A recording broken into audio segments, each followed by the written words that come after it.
Hey everyone, how we doing today? This is James Sweeney, aka SplitSuit, and today we're going to review a hand sent in by Rise. This is a hand from 10 No Limit where Rise has Ace Queen and finds himself in an interesting spot with two pair. So let's check it out. Okay, so in this hand there's a Raise Under the Gun, folds to Hero, Hero decides to call, and Rise in his write-up says, unfortunately he hasn't played much against this dude, so he didn't really have any HUD stats to go on. Totally fair. So in a situation like this is one where, yes, certainly not folding, definitely going to either be 3-betting or calling, and 3-betting has its merits and flatting also has its merits. So if you think this is one of those spots where you can call, you can abuse them more post-flop, you're going to make more money if you go post-flop against this person, calling certainly makes sense. Of course, if they're really, really fishy, you can always just 3-bet for value. And if they're somewhere in between, definitely make sure you're at least considering that if you call, you're giving the people behind you a pretty great price. One of them will have position, of course. The other two are getting even better prices because they're in the blinds and are getting that partial discount. So this is just one of those spots where I definitely want to be aware of that. But, flatting can be okay. Not going to harp on it too much. End up going heads up to it. They bet, and Hero decides to call. When you're in this kind of situation, you want to keep one major thing in mind, and that is here we're pretty much at the top side of our range, right? Considering that we probably would have 3-bet preflop with aces, kings, ace, king, this is one of those where like the best possible hands we can show up with here is going to be ace, queen, maybe ace 4, and something like pocket 4s, right? Those are going to be the absolute strongest hands in our range here. So keeping that in mind, do we want to raise, right? I always like to ask myself, would I raise with the top side of my range? And in a situation like this, I think that if we raise, he's going to fold everything that we crush, things like pocket 8s, jack 10, unless it's jack 10 of hearts. I think a lot of that stuff is going to go away. So I think by raising, you're allowing him to play pretty close to perfect. So if you're going to call, which I think is totally valid, at least keep that kind of stuff in mind. End up going to the turn, improving to 2-pair, there's a bet, and Hero decides to raise to $2, and Cali Wolves decides to 3-bet in our face. So of course we have to make a decision right here. So let's actually back up a quick tick and figure out what we want to do facing that double barrel, since that's actually the really most important inflection point of this hand. So if we replay back through this hand, what do we have? We have a player who min-raised under the gun, who then c-bet in a heads-up pot out of position, and then double-barreled the turn on a card that is kind of scary, to say the least.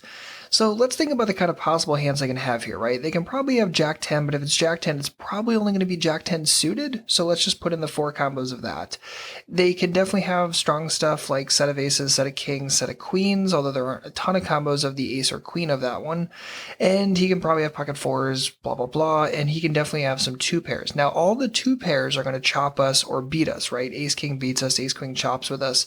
And there is king queen available, which of course we do beat, but is king queen going to be made with full combos, or is it just going to be suited combos from under the gun? Definitely keep that in mind. And if they do have king queen, are they really going to 3-bet with it if we raise here? Will they 3-bet now? I'm not fully sure about that. So this is one of those situations where when I'm looking at this kind of hand, I say, okay, if I raise, does anything second best really call? And I don't think so. Again, this is a very, very specific board where it's very, very high card dense. And it's just a situation where it's like, I don't think even ace jack, king jack, ace 10 is going to feel super comfortable if we decide to start raising here.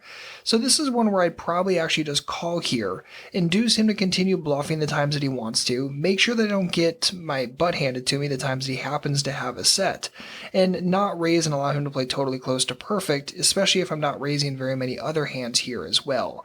So because we decided to raise, we put ourselves into a funky spot, and then we face a 3-bet, and Rise just hits the call button and goes from here, and now we have to try to figure out what to do on rivers.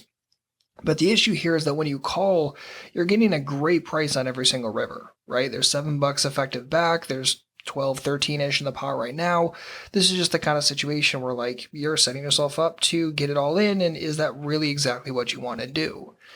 Now the river is a jack, and here ends up folding because the board force traded, but again, this is one of those situations where I think we created too big of a pot in a situation where it just doesn't benefit us really to create that large of a pot.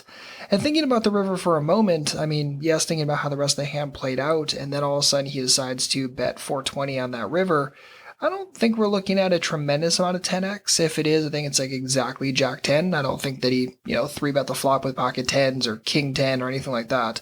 So it's just the kind of situation where it's like, are we good here enough at the time? And really the question was, were we good often enough on the turn? And again, I think we put ourselves into a bad situation. We contorted the range unfavorably, and I think this is a spot where we probably lost a little bit more than we should have, definitely in a way that we definitely didn't need to lose it, to say the least.